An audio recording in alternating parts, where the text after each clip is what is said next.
Perfect. Perfect. Anyway, so you were saying that We were talking about concussive blows and the connective tissue being pinched so the electrical impulses don't get through and people can't manipulate their body and all that stuff. yeah. So then you mentioned something about the fighter needs to respond in order for you to see if he wants to keep going or not. It reminded me of the Anthony Joshua stoppage in Madison Square Garden or New York about 6 or 7 years ago against Andy Ruiz, where he didn't even respond and then the referee just stopped it. Why did he do that? Because for a few reasons. In the dressing room, we tell them you have to respond to our commands. Yeah. You have to be able to pick up your hands. You have to be able, all kinds of things. Failure for them to respond to our commands means that they're so confused they can't follow orders. They won't be able to protect themselves. How could we know that they're okay if they're not responding to our verbal commands? We have no idea. They have to show us all the time that they're ready, able, and can continue and protect themselves. Man, you're a pretty strong guy. I remember when I saw you at the Wilder Fury 1 fight, I kind of ran into you, bumped into you by accident. You were like really like you were strong. Like, are referees, I guess, advised to work out and be be in shape before they get into a ring? They'd be idiots not to. I mean, Yeah. dealing with professional athletes, and in that particular fight, I had 500 pounds between both of them, and I had to control that. Right. And think about 500 pounds, they get tied up and they fall onto the ropes. The rope's got to be tight enough to hold 500 pounds. Yep. And I got to be strong enough to move 500 pounds. 250, 275, 300 pounds one way sometimes. And so to me, it was a core part of my responsibility was I tried to stay in the best shape and stay as strong as I possibly could. And that's one of the reasons, I retired last year. And that's one of the reasons I retired, because I recognized at 68 at the time, I wasn't as fast and as strong as I used to be. And I felt like it was, they deserve more. The fighters deserve more. So, so I pulled, one of the reasons I pulled the plug. Round 12 of that fight where Fury gets knocked down. Can you kind of take me through that whole, your mentality and everything going through that? It was a world championship heavyweight fight. We hadn't had one in Los Angeles in 22 years prior to that, or something like that. I can't remember. Big fight, I think it was Showtime. And there wasn't a lot of damage. It was good shots and they were both landed and stuff, but there wasn't a lot of damage up until that point. Now we're in the 12th and final round, and he got hit with a thunderous 3-punch combination and went down. But you got to understand, there's only 4 people watching that fight without taking their eyes off of it. Me and the 3 judges. Trust me. The commissioners are talking on the phone. You guys are there and you're typing in between. You're thinking about the next important thing you want to say. The fans are drinking, talking, having fun. But there's 4 people that have to watch everything that's going on. So I was watching everything. I knew there wasn't a lot of damage prior to this. And when he got hit with those shots, it was all about body language. I saw him get hit. It was a good shots, but I watched him fall. Most people think he fell and hit his head on the canvas. He did not. He fell and took the brunt of the fall on his elbow and shoulder, and then his back hit, and his head jarred, but his head never hit the canvas. He laid back after after his back had landed. He laid back to because he took a hard shot. He's 6'9", Yeah. but his head never slammed against the canvas. And let me explain. His head slamming against the canvas is a secondary concussion. I would have been a lot more worried, but I saw that it wasn't. But the big telltale sign that I saw, Ray, his right foot was up. Did I ever show you that picture? I don't know. I'm gonna show it to you now. All right. Give me 1 second. Yeah. I gotta find it. It'll take me a second here. I mean, I could visualize it now, but yeah, I'm gonna show it to you. I got it. You know what I mean? Yeah. And you don't have to visualize anything. Okay. I found that sequence. I'm not quite. So I found that. Nope, that's afterward. Should be close to here. It's worth the wait. Oh no, Here we are. You ready? Yep. This is exact. It's okay. You're going to see me. Tell me if you can see this. Go up. Yep. Yeah. Where am I looking? You're looking to the right. To the timekeeper. Okay. Pick up the count. Where is Tyson Fury? Look at Tyson Fury's right leg. Yeah, he looks like he's just like laying down, getting a tan. Right. But look at his right leg. Yeah, it's up. It's up. It's up. If he was unconscious, that leg would have been flat down. There would have been no movement. So I knew he wasn't totally out. And when I turned back and I recognized that, I didn't count, out loud, because I thought he's probably out. But then when I saw that leg, I continued to walk to him, counting in my head. And as I was walking, I saw this too. He was like doing this with his gloves. Really? I don't know if he was twitching or he was just going, shit, and just like a normal reaction. But when I got around to him, and I was looking at him as I was getting down, he was like this. His eyes were like this. Can you see my eyes open? Yeah, I could. Yeah. And I saw him do this. Oh.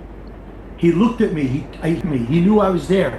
And when I got to 5, his eyes went like this, wide open. So I kept counting, and at 6, he rolled over and got up. Dang.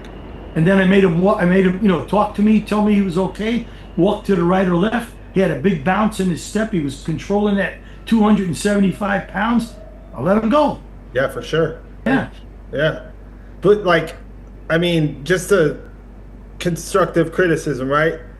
He did that walk after 10 seconds. So of course. Yeah. Of course. So it's not really 10 seconds. It's like No. Okay. You're misunderstanding what it is. Okay, go ahead. Every single knockdown count is over 10 seconds. Okay. The knockdown sequence is over 10 seconds. That's most ones take about 16 seconds if you make them walk. Okay? Okay. But the fighter has to have no part of his body other than the soles of his feet touching the canvas before you complete the count of 10. So look, if I'm going like this, 10, and I'm going 10, and he's up, even though I say 10, it's not over because he was up as I was saying 10. It's not till you go 10, it's now over, then you show everybody you've completed 10. If I go like this, 10, and I don't go like that, it means he beat that count. Gotcha. And he was up while as soon as I finished 9, he was up. So I never went to 10. Got it. That's it. So then I assessed him. Are you okay? Yes. Do you want to continue? Yes. He's responding to me. He knows who he is, where he is, and why he's there. Or else he wouldn't have been able to respond to me. Right? Now let's see if he can handle his body. Take 3 steps that way, turn and come to me. Hey, babe, we're off and running. And that's what we do. That's it. It's that simple, right? Yeah. Now it kind of reminds me of like football, for example. The play is over, the clock is still running, right? And then like the referee's doing whatever he needs to do, but the clock is running. It's not like, you just have to end the play right there. So the play don't end. The clock don't stop until we do this. Yeah. There's no reason. I tested him. He was fine, and he proved that I was correct because he came back. He's the next 20 seconds, and then from 20 seconds he took the round over and won the rest of the round. Yeah. Right. So did life change after that fight? Like for you? Well, for them it did. Yeah. Because I didn't stop it. They got 2 rematches and they ended up making $50 million each on each fight. They made $100 million on the next 2 fights. You think one of those sons of bitches would have bought me a car or something? Right. I'm kidding. So then life changed in a very positive manner, but you know how the world is today. There's so much bullshit going on. So there was a lot of negativity by his fans and the Fury haters. He got a little racist too, and people were saying I cheated and that my count was long, and it's just bullshit. Just like everything else in this world right now. Right. Okay. How soon that fight did you know that you were refereeing that fight? A good month. Good month. Yeah. And we got things taken care of in that month. Andy Foster and Mark Relier were constantly talking to me, hey, is there anything you need? Anything we could do to help? I said, yeah, there's a lot you could do. So they said, what? I said, well, number one, there's going to be 500 pounds of fighter between me and that night. I've got to assure who's ever putting that ring together, I want you guys to put it in writing. That thing has to hold 600 pounds easy. But if they go flying against the ropes, I don't want the ring to collapse. Right. They took care of that with the person building the ring well in advance. Okay. Second of all, I said, look, we don't want controversy, so here's what I want you to do. Here's a picture of Deontay WIlder with a beard like this, Ray, and very clean. Yeah. I said, we want him, he can have a beard, but it's got to be neat and trim against his face. And Fury also, both camps. We don't want anybody saying, you had a big beard, you had a cushion, that's why the punches didn't affect you. You know? Yeah. And then I said, look, here's a picture of Fury and Wilder, both wearing beautifully legal trunks, right, below their belly button, right on their hip line. And here's pictures of both of them wearing their trunks up to here. We want them wearing trunks below their waist for that fight. So we took care of three major issues. Fury shaved clean, and Wilder had no beard, just a little, that little like 4-day stubble, nice and trim. Their trunks were perfect. I never had an issue. The ropes were tight. And then I did my homework watching prior fights. So when I went into the dressing room, I addressed both fighters with a blanket statement, about what I expect. Mm-hmm. But I addressed them as individuals also, stating, Ray, in the past, you've had a tendency to do certain things that will not be acceptable tonight. Fury, I told him, you can't hold the ropes with your right hand and dive out and throw a jab and let the ropes pull you back. You can't hold it and hit while you're on the ropes like that. Mm-hmm. And things like that, I told them, and there was no, hey, Ray, I didn't have a single problem in that fight because I took care of business beforehand. You remember a single problem in that fight? No. I didn't have a problem. Yeah. Was that because they were fighting clean? You know what? By me, I feel, by me addressing with them this stuff in the dressing room, the reaction I got from Fury was, nope, I don't want any controversy in this fight. I want to beat him clean. Look at his mindset. Wilder told me the same thing. I don't do anything. I'm going to beat this man up. Great. They both went in with that mindset, and it was, they didn't cheat. Nobody did anything wrong. Right. There was no controversy throughout that fight. The only thing you hear is that they're saying I made a long count. Ridiculous. But other than that, there was no issues about cheating. Mm-hmm. But there's some talk about it now that you hear, about, I don't know, I guess cheating, I guess the word is. Like, what do you think, like, when you hear stuff like that? I think people don't know what they're looking at because they really don't know the rules. And the people that knew boxing, my career got better because people trusted me to do the fair thing. And they realized that under pressure, I'm going to do the right thing. And I got more and more big fights. So if it was such a bad thing in our industry where you've seen judges and referees never used again, and my career went up, it spiraled up, who are you going to trust? The people that are loyal to a fighter that really don't know shit about boxing? Or are you going to trust the guys putting their money into an event and saying, I want this guy to do the fight? The industry spoke. Look, if they sat me down and never worked again, I probably did something wrong. But in this, I got more and more big fights. Yeah. Did you ever? Who are you going to believe? No, I believe. Yeah, I hear you, man. Did you ever get, like, after the fight? Did the commission ever talk to you like, hey, man, why they saying stuff, or like what do you like? Did they ever question you about? No, they totally supported me. The promoters supported me. I gotta tell you, it's only the people that were betting or believing in their heart that even questioned what was going on. Real boxing people lauded me, were like calling me and texting me and emailing me, and every time I saw them, that was the best thing I've ever seen for boxing. I had such wonderful comments. But on the other hand, from this day and age with social media, I got death threats. I got people calling me racial names and stuff like that. But that was their lack of understanding and just, people are crazy these days. And it doesn't takes a most people they hide behind the keyboard. Mm-hmm. And but look, I handled it face to face. I went on the barbershop podcast, and these guys got on and they were trying to rip me, and I answered every question and put them in their place, told them they were full of shit. Mm-hmm. And everybody I've ever seen, I'll talk to them, face to face, and they want to debate me on this. Come on, but the most important thing is, have they ever done this? Have they ever, So yeah. It's easy to Monday morning quarterback. What can I tell you?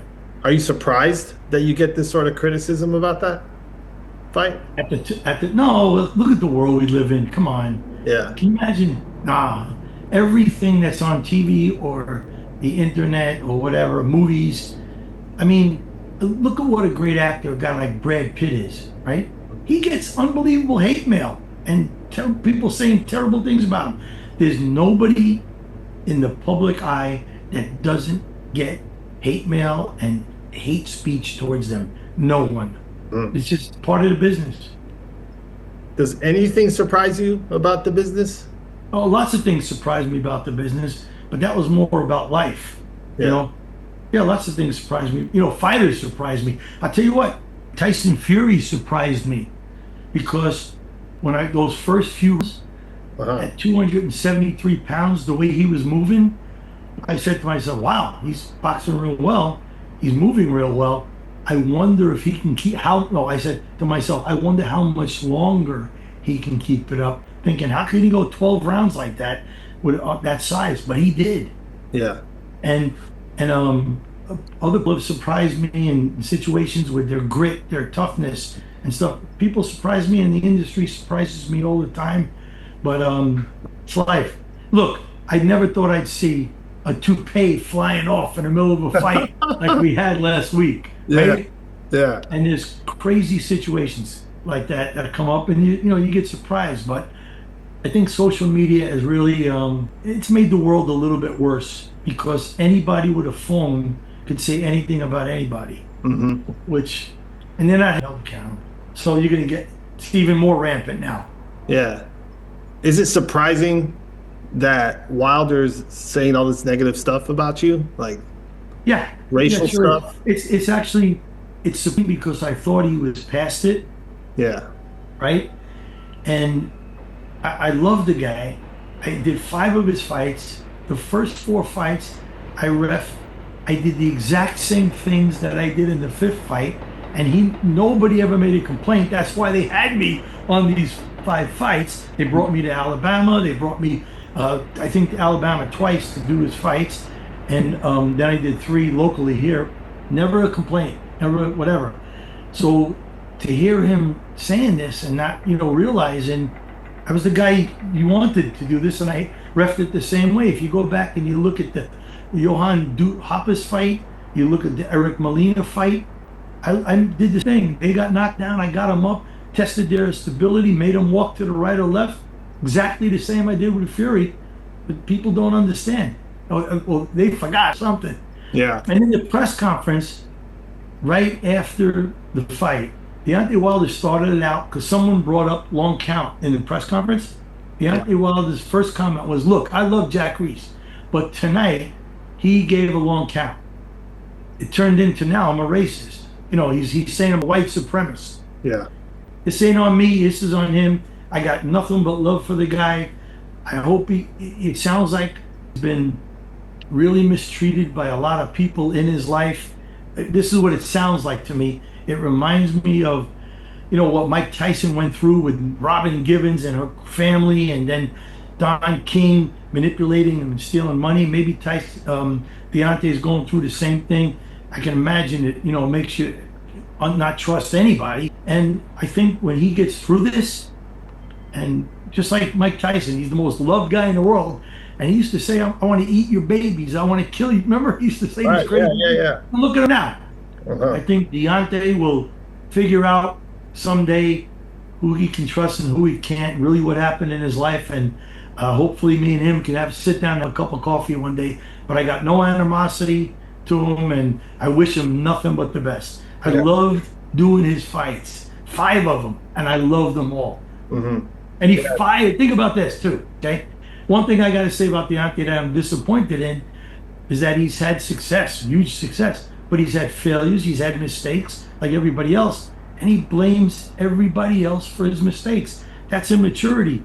As a young man, you know, we all did that as a teenager, a young man, and there's the time in your life when you make a mistake, you got to go, that's my fault. I did that. I'm wrong. It won't happen again.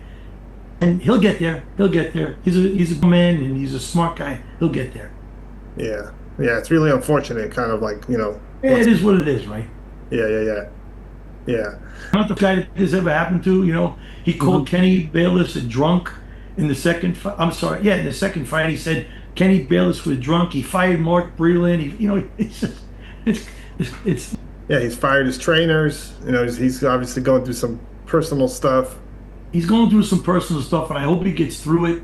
And it's not boxing. This world is treacherous, man. There's so many people out there that lie and stuff from, you know, people that are close to them. It's just a terrible world. It's a scary and a tough world that we live in, you know. It is what it is. Have you ever, I guess, turned down a quote unquote big fight before? No. No? If I was to get that fight, I'm taking it. Yeah. Although, you know, I can't say that. I got asked to go do a Joshua fight in Saudi or Japan. I can't remember where it was. But I did not take the COVID shot. I refused to take the COVID shot. My wife said, we're not taking that shit. They don't know if that thing is good, you know, what's in it, and we're not taking it. So we didn't. And they weren't going to eat me for 5 days. And it would have been a big hassle, so I just turned it down. Okay. What sort of, do you have like a specific meal or something that you eat before like a fight? Or do you like have a routine the day of besides, you know? Like I was telling you before about like Wayne Gretzky, Derek Jeter, and Tiger Woods, to name a few, they all talk about to live success and be able to stay there consistently, you got to have routines. You got to be ready. You got to be selfish with your time. And your support system, your family, has to understand for you to perform that well, you got to be selfish and you got to do things to prepare, whether it's your clothes, your car, whatever, all these things. And I did all those things, and I always had a routine. And I always, wherever I went, a lot of referees eat a small meal or a nice breakfast, like, you know, 8 in the morning, and the fight's not till 9 o'clock at night. I don't do that. I food for 12 hours, me personally. So, man, the guys would look at me like I was crazy. I always had a hearty meal before a fight. So, like 3 or 4 in the afternoon, I would eat a steak and potatoes, or steak and rice, chicken parmesan and rice, spaghetti, you know, something like meatballs and spaghetti, whatever it is, because I wanted a good meal in me. Because it was going to be 4 hours after that till I even got to the arena and got things started. So by 9 or 10 o'clock at night, I wasn't starving and look, you know, give me a protein. You know, I wasn't like that. That worked for me. I always had a good meal. And my go-tos were chicken parm, chicken francese when I can get it, steak, and some kind of pasta dish. Sometimes, you know, chicken parmesan and a little pasta on the side. That was me. I gotta ask you about a few famous referee situations. Sure. Joe Cortez, Mayweather Ortiz. What do you Joe think Cortez with who? Mayweather against Victor Ortiz. Okay. Tell me what you think about that. Well, Joe Cortez is an International Boxing Hall of Fame referee. He has done a bazillion great fights. One of the best who ever did it in his era. Just like I'm retired now. My era is over, right? There are that people could have done different or better. And there were things that he could have done different or better to that, and he'll tell you. There were definitely things he could have done different or better, and I'm just going to leave it at that and let him tell you. Okay. What about Steve Willis, Tank Davis fight? What situation are you talking about? The Tank Davis fight with Lamont Roach, where Tank Davis takes a knee. What are your thoughts on that? It's a very interesting topic. Look, I wasn't the referee in that fight, but I feel that if it happened to me, I would have called it a knockdown, because it is a knockdown. Hmm. But it's interesting, Steve did not break any rules. There's nothing anywhere at the time that he did that fight. There was nothing written anywhere that said if a fighter takes a knee, it's a knockdown. Believe it or not, it's something that came from the amateurs that everybody did. It was in a policy for a million years, but it was never written down. So since then, we've changed the referees manual, the ABC referees manual, and we put in that anytime a guy turns his back totally and grabs the ropes or takes a knee, it should be considered a knockdown. So all I can tell you is I believe it should have been a knockdown, and you got to ask Steve what he thinks and what he's learned from it and what he if it happened moving forward. But me, I believe it was a knockdown, and I believe I would have called it a knockdown in the moment. Do you think he didn't call it a knockdown because of pressure from, I guess the crowd, managers, promoters? I don't know. You're gonna have to ask him, but Yeah. it was such an odd thing to happen. It might have it would have caught anybody off guard. Right. You didn't see this devastating punch, and then the guy took a knee. It was like a jab got flicked out, and all of a sudden he looked at the ref and took a knee. So it might have just been he got caught off guard. I don't know. You'll have to ask him. Man, I've always thought, but ever since I've watched boxing, that if you take a knee, it's a knockdown. I didn't know that it wasn't in the rule books. It is now. Wow, I didn't know that. Thinking back, We're working on a lot of language to change to make it more clear to referees everywhere what things are and what things are not, and that's one of them. Man, just thinking back on old fights, Meldrick Taylor, Chavez, Richard Steele stops the fight with 2 seconds to go. Like, what do you think of that? Again, a different era, a different mindset, a different rule set. How many was that? It was 35 years ago. How many? 35, 36 years ago. Let me ask you a question. Yeah.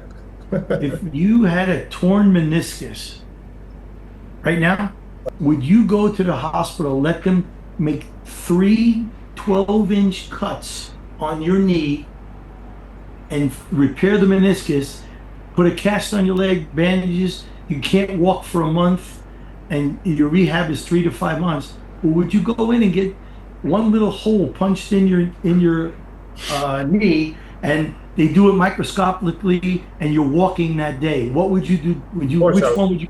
Yeah. Things are different now than they were 35 years ago. I can't tell you why Richard did that way, if that's what they were told to do. Look, in the old days, and I could show you some of the greatest referees doing this, when a fighter went down, I was taught this way, but we don't do it this way anymore. We don't do anything, not anything. We don't do a lot of things the way people did in the past.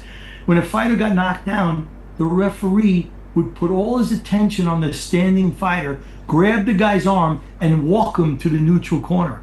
Now, we never take our eyes off the down fighter. We're looking at the body language to see if we're even going to count. Yeah. The only time you look up, like in that fight I showed you, the only time you look up is when you believe you're going to be counting, or you just want to make sure where you're at, and it's like this, and you're done. Because the timekeeper usually has something on that makes them stand out. You know where the timekeeper is at all times, so you go, boom, and you're on your way. Mm-hmm. But I got pictures of Muhammad Ali on his back with a broken jaw from a left hook from Joe Frazier, and the greatest, one of Arthur McCanty, is walking Joe Frazier to the other corner with his back like this to Ali. You miss, really? But that's the way we were taught. That's the way they showed us. And that's the way everybody did it, but we don't do it that way anymore. So I can't tell you what Richard Steele did or didn't. You should or shouldn't done. He might have been. Look, you're getting blown away by this. I showed this in one of the seminars. Got this referee.